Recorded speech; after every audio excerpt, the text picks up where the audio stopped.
Something that we have done pretty consistently since we first started was this thing called the pumpkin hunt. Our pumpkin hunt is just basically Easter for Halloween. So here's a step-by-step guide on how to do it, how we implement, and how you guys can run it for your next event. When we first started, we started stuffing tissue papers to look like pumpkins with candy and toys. Soon the events got so popular, we ended up doing about 3 to 4 events every year. We would literally stuff probably about 300 to 400 bags every season. It was just very, very time consuming. And then we started switching to reusable pumpkins, which actually really helped because you can use this every year. And you didn't have to limit the amount of pumpkins that the kids actually picked up. When we switched to this, they could pick up as many pumpkins as they wanted to their heart's desire. If you decide to go the pumpkin stuffing route, I don't blame you.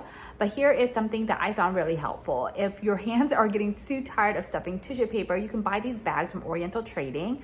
It's 144 bags, and it makes it literally super easy for you to stuff pumpkins. But then you also have a lot of waste. It's important to note that we always pair this event with like a character performance so they get a little bit of activities ahead of time, and then we do the pumpkin hunt at the end. We always do dancing and a little bit of games, but my favorite ones are when we do story time.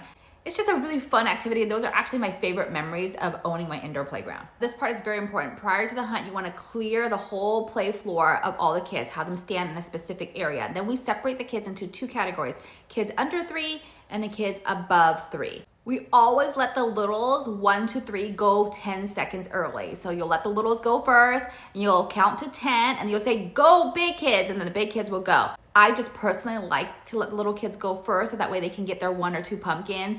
This really works really well if you are doing the method where you actually are stuffing the pumpkins, just because, you know, the little kids have a little chance of actually getting their 10 pumpkins first, and they're not fighting the big kids because the big kids are so much faster than them. Once the kids have collected all their pumpkins, we have them come into a separate room, and this is where they would go and exchange their pumpkins for prizes. So we usually have a select amount of prizes. They change every year, but they've gotten a lot better every year, I think. And I'll show you the prizes in just a bit. We use this little tube system so that way they can put their pumpkins inside. It goes down into a little bucket, and once they're done, we give them a handful of candy and we let them choose a prize. Prior to that, when we were using this method where we were stuffing pumpkins in little pumpkin bags, the kids would go back to their table and be able to open them right away and then see all their prizes and their toys.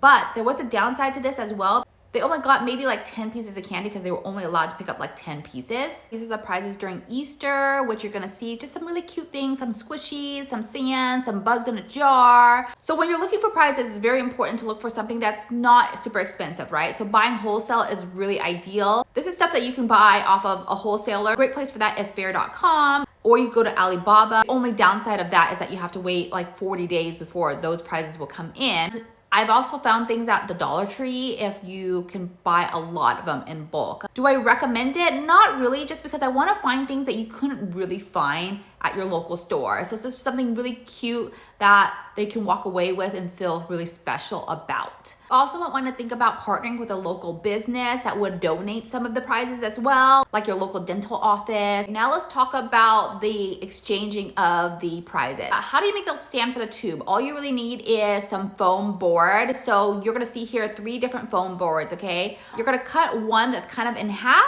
the third one into 3 equal parts.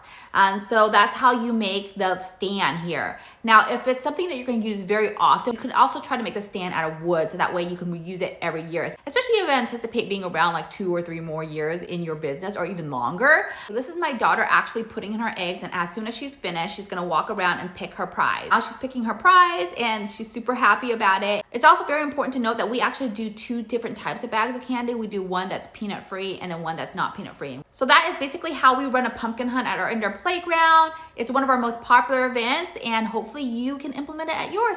Talk to you next time.